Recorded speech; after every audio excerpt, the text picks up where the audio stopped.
Hello, welcome again to All Our Pieces Poetry Show. It's April 2018 and we're thrilled to be here sharing with you some poems about spring. So this poem is by my neighbor, my 88-year-old neighbor, Don Ramage, who's in my apartment building. And it's called Ah, Spring. Just when the days are warm, not cool, New England snickers, April Fools. New England states of all the land keep weather-wise the upper hand to tempt and tease us tauntingly, joke us with the snowstorm in April, along with the crocus. I'm going to add this poem called Easter and Uncle Otek. He was our favorite uncle. He and Aunt Helen did not have children, so they made a big fuss over my family, and he would bring us an Easter egg hunt to our Jewish family, and we loved it. All right. Easter and Uncle Otek.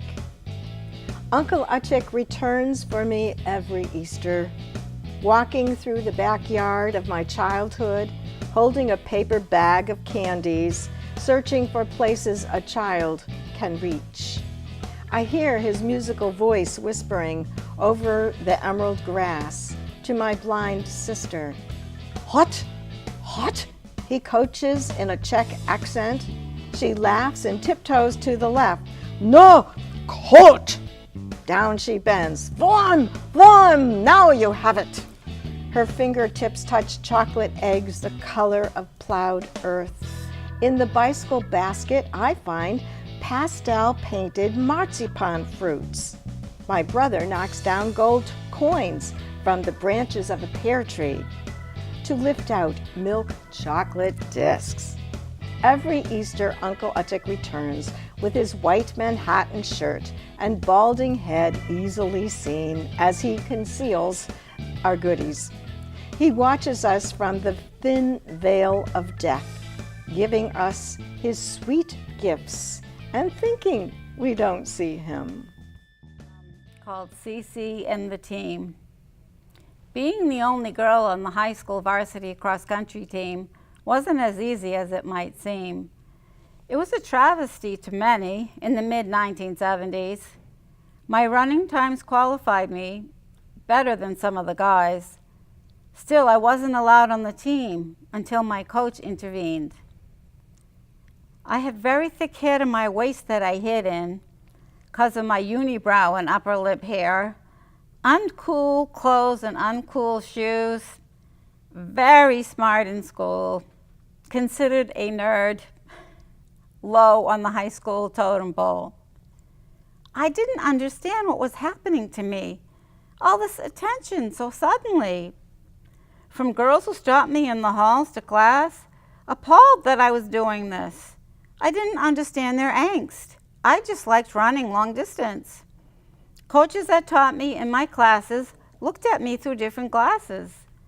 The guys on my team started calling me CC for cross country and the initials of my name at the time.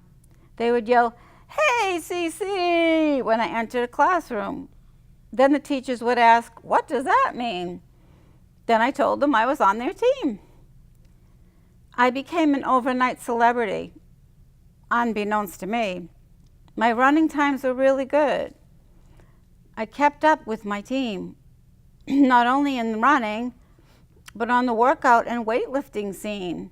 There were many famous jocks in there as we lifted weights, along with my team. We lifted weights together, and the guys on my team would say, "Go, CC, you can do better, you can do better." There was a wall in the main hallway where the jocks and cheerleaders hung out. They claimed this space for themselves.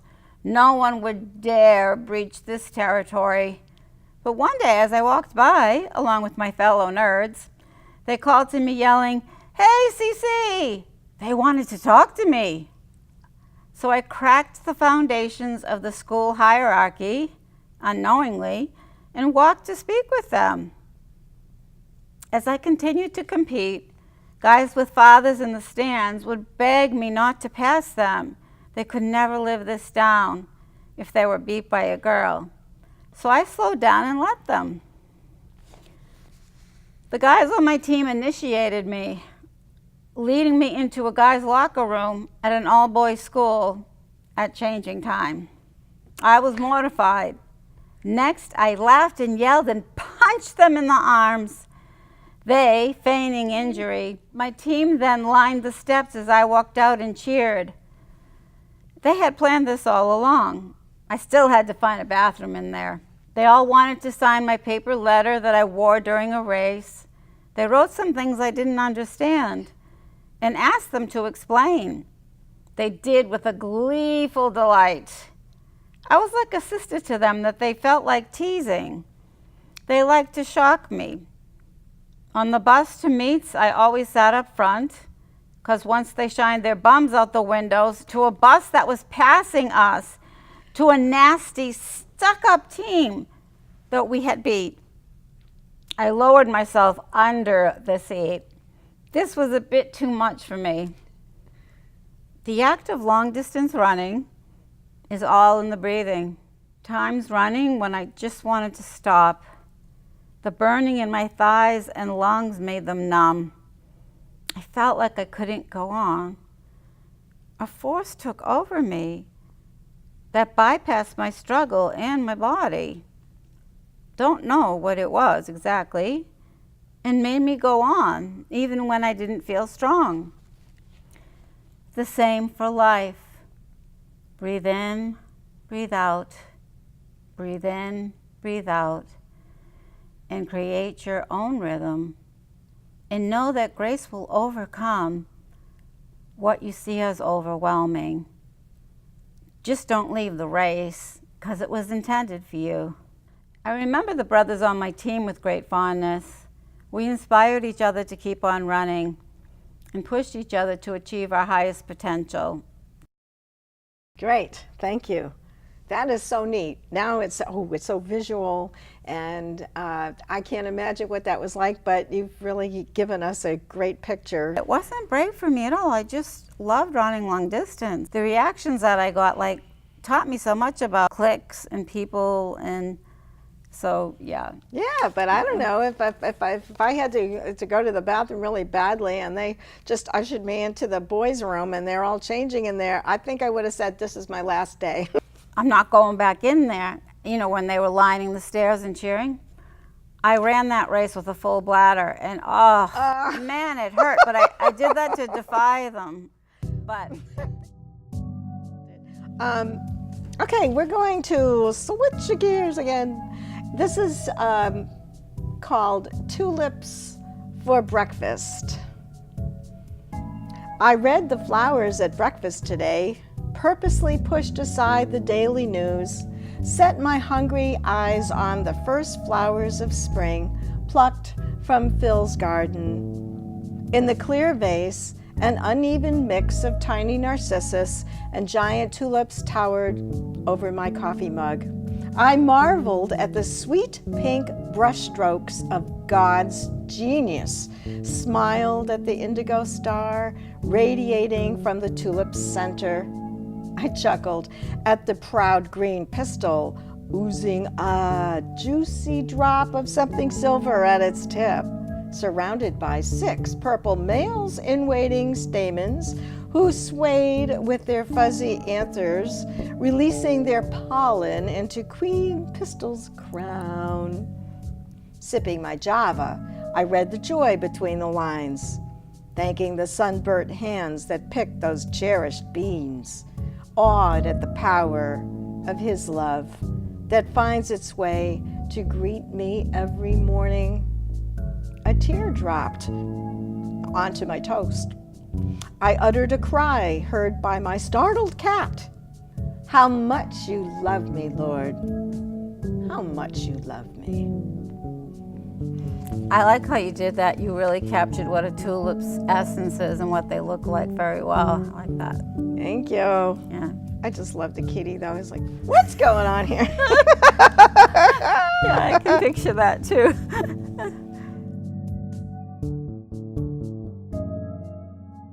Okay. This one is called No Rush. I think there's a poem about my mother in every session here. This was her when she was trying to make up her mind what to do with what happens after she dies. You know, this whole process was like about 20 years. No rush. The first spring day in Maine that really felt like spring, soft green grass, damp and lumpy, slightly overgrown, bending over the cool earth, like me with my pink garden gloves, sweeping over the grass, picking up the young pruned apple branches. I smell the burning fuel of the chainsaw as Phil works around the yard, his greasy old hunting vest bright as a new daffodils dotting the lawn. A wave of contentment flows through me. Today we plan and prepare our garden plots. Images of visiting Mom in Connecticut begin. Late 1980s. Whenever I arrived, Mom would grab my hand and steer me into her garden. You have to see the towering cosmos, as if I could miss them. The violet, pink, orange, and red dots leaning atop long, willowy stems. And the broccoli. You got to pick some. We'll have some for supper. And she bent down to cut some of the side shoots. You could pick the parsley, she said. I snipped more than we needed and crunched on the extra mouthful behind my mother's back, as if she would mind. How tidy her garden was. Wild flowers grew alongside the carefully cultivated vegetables. Wood chip paths curved around healthy tomatoes. Flowers chatted with the bees, and a sturdy wooden gate embraced the happy plot. Last fall, my mother moved to Florida, to a retirement village the size of a town, populated by her relatives and friends. There, other former Jewish refugees lived the rest of their well-earned life in comfort, convenience, and luxury. Before Mom left Bloomfield, she tended her garden for the last time. She gave away her flowery friends to her African-American neighbors. She sold the gate, tilled the land, leaving it ready for the next phase of its life. It returned to the bland expression of a blank lawn, part of the apartment complex. "This'll be my last move," she said on her 79th birthday. Mom doesn't have time for gardens now. She dances at the Gold Coast and dines out. She has more friends than she had plants. My mother listens to the other retirees. She witnesses aging beauty, considers more cosmetic surgery, hears conversations at the pool, diseases, doctor appointments, grandchildren. She has moved into a fourth-floor condominium with mirrors in every room and a view of the landscaped grounds. She called me yesterday. I changed my will again. I hate this subject. It was only a few years ago that she had informed me that she bought a plot for me in Connecticut. I would be buried next to her in the old Jewish cemetery. Remember, next to Kinney Park, near our old house? Would I like that? Oy, does it have an art supply store? A thrift store we can browse in? A bagel shop nearby for lunch? I asked. She laughed yes. I replied, "As you wish, I am honored." But I was embarrassed. She provided for me what I did not even wish to face. Yes, I'll be there, I told her. Then I smirked. No rush. Then came another call. I changed my will again. I don't like the old Jewish cemetery. It wasn't what it used to be. The Jewish neighborhood turned into a ghetto of poverty and crime. I don't want to be there. It isn't home. She said, "Cremation." I sold the plots. I want cremation. Oy, I try to picture my dear mother as ashes. Oy, I feel sick. I say, "As you wish, Mom. No rush." So here we are now in 2001. The phone rings. Phil runs inside and calls me to the door. "It's your mother." I pick it up. I changed the will again, she starts without even a greeting. I say to God, next life, no Gemini mother. Now what? Forget cremation, too messy. What will you do with the ashes? I don't want to burden you with the ashes. It's too expensive. I can barely talk. Feels like I swallowed a beef tomato. Oy, what now? I asked feebly, wondering what alternatives are left. I am donating my body to science. Oy, what could be worse? She must have heard my heart drop. I can help others and it costs less. I won't be a burden. A burden, I cry. How could you be a burden? It is an honor, but you don't have the money, she said. I don't know if I'm choking on the subject of death, my inferior finances, or her new idea. But Mom, it's an honor to love you in life and in death. Now I held back tears, but she spewed forth more good reasons. Exhausted, I croaked out, as you wish, no rush. I went back to the broken branches, scattered over the fresh spring grass, grasped a handful, tossed the bundle into the wheelbarrow. Phil was sawing off the dead branches of the old apple tree. He looked up at something and he shut off the chainsaw. Hey, Judy, do you want me to leave you this child's swing in the tree? Oh, I love swings, but no, I don't think I have time for swings. Running to a young tree that Phil had nourished with ashes from the wood stove, I cried as I picked up the last broken branch I could find. Tears dribbled into my mouth as I watched him take down a rusty swing from the old tree.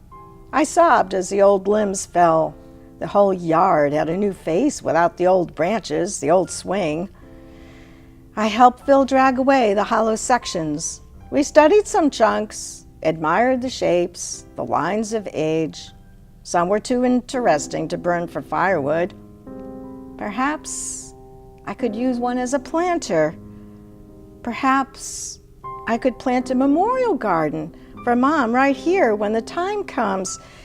Her spirit will be with God and nature, and her body will be, her body will be with some vague thing called science. I remembered Dennis Cameri's poem about heart transplants. He said organs have memories that live in new hosts. Someone in my future could crave cosmos in her garden, or have to waltz, or eat schnitzel. I want to be near someone called Judy. Is donating organs like becoming seeds? The yard was clear and ready for plans. See what develops. Maybe Mom will call. No rush. Oh my gosh. Wow. Nobody likes to talk about this subject. Well, no, she just changed her mind so much.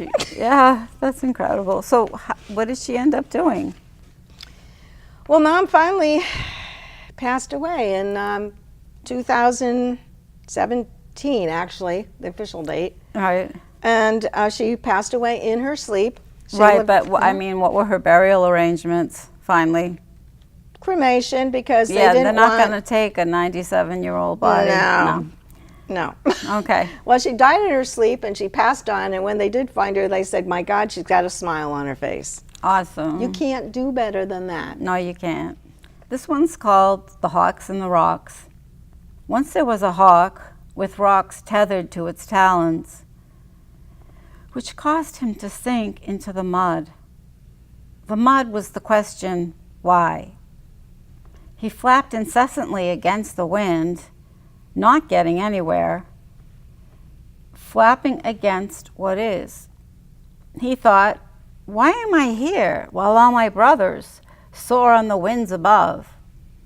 The rocks were twins, called guilt and regret, causing the hawk to be stuck in one spot. Why do we flap incessantly against what is? We keep asking why did this happen, why, instead of soaring on the wind currents of our lives. This life we have been given is a gift. Why cannot be answered here in a way that we would understand, I consider why a dangerous question.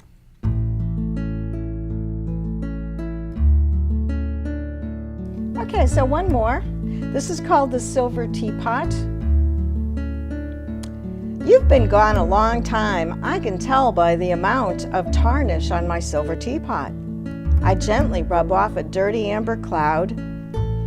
We are just a friendship, but before this lifetime, who knows? When you lived here, we explored dusty flea markets and antique shows. You led the way, and I watched you find the perfect object of art among crowded, tacky, and chipped old trash. You first polished this pot, saw it was fit for a queen, with its regal sweep of handle and its long, ornate spout, slim and sensuous like the arm of a princess sitting on sturdy, curvy legs. It spoke of English dynasties, a jet set of dainty china, matching linen dabbing aristocratic lips, a teapot for high tea, poured by a servant in a starched white apron who held her breath, afraid of a spill, who vanished with the whole estate. But you brought it into our present. You saw its worth and beauty.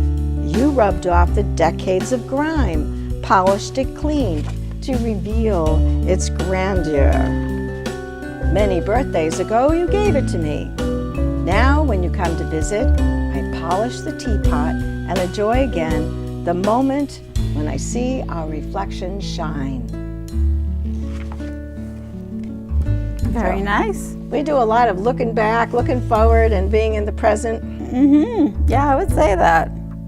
I'd like to ask the viewers again, once again, as we always do, to please write us and tell us what you think of our show.